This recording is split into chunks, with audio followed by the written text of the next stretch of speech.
His Excellency the Governor was being summoned in Juba in reference to a letter dated 12 September 2024 by the Council of States. It was in regards to the issue of border encroachment, which the information has reached deeply and rooted in the hearts of the people, and there is a concern that people want to know why are this happening, because Eastern Equatorial State Governor, his state is bordering 3 countries. That's we have Republic of Ethiopia, and we have Republic of Kenya, and we have Republic of Uganda. However, it is not all those areas which is having some few claims of dispute, but there is concern that there is border disputes between the people of Republic of Kenya and of Uganda. So on the 18th September 2024, the governor was being in Juba, and he presented his information direct to the Transnational National Legislative Assembly in regards to this summon. Of course, Eastern Equatorial State is having 8 counties, but it's not all those 8 counties which are affected by the encroachment. There is Capoeira East, the border of Kenya, and we have Budi, which is bordering Uganda, and we have Ikotos, which is bordering Uganda, and Magu County. These are areas where there's a lot of dispute and there's claims between the communities living along those borderlines. The communities who are living along those borderlines are commonly known by culture and heritage of language and livelihood itself, because they don't know what exactly happened, and it was not their concern, it was not brought to their interest for them to be divided. Those are the people who have been living together, but they were divided by the colonial regimes by then.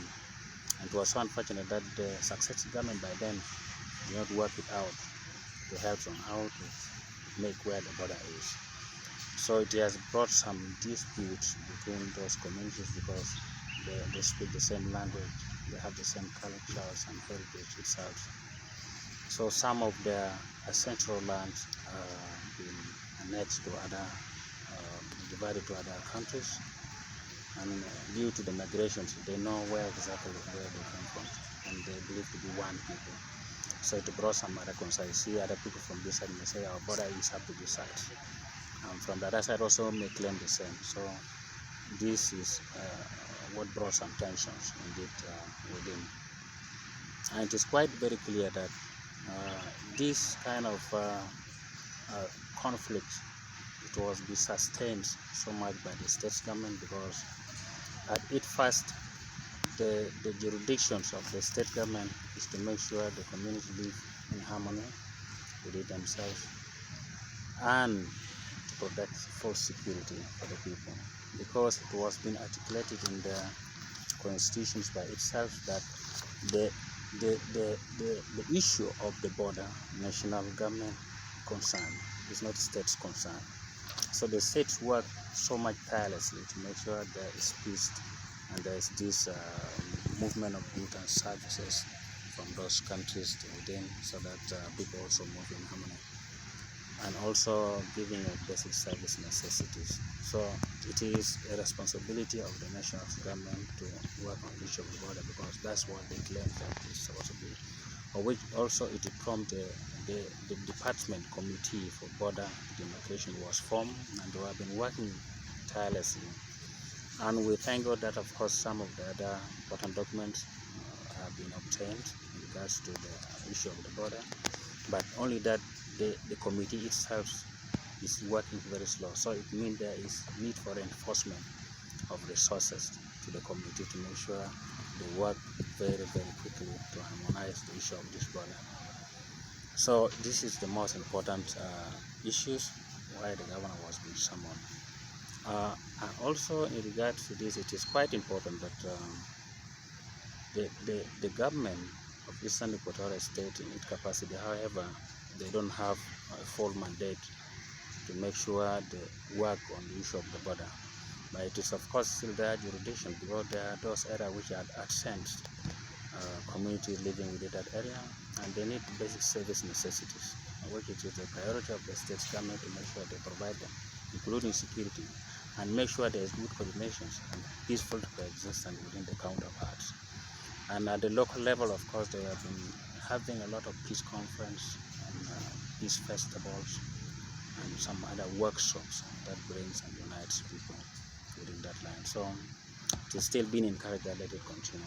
It is as we wait for the committee and the national government to make sure they prioritize this and make sure resources are poured there, they need to continue existing, that peaceful existence. So the governor went to make some clarifications so that the council of the state or national legislative assembly know exactly what are the mandate of the state government in regard to the issue of the border. So because what brought all those summons is border encroachment by the Kenyan and Uganda. So it is quite very important that the governor needs to make clarifications that it is not the mandate. Indeed, the government, the national government, it's a mandate of the national government to make sure these border issues are completely dealt with.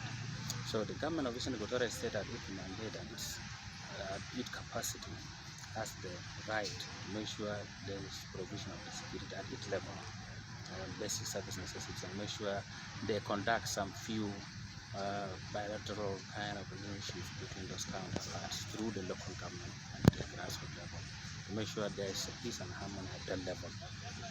As the national government, who is in charge, take lead, should continue to make sure they engage in that bilateral talks, to make sure they make quick approvals, to make sure those demarcation or delimitations or whatever the claims is are really known by the people, and people also should be sensitized.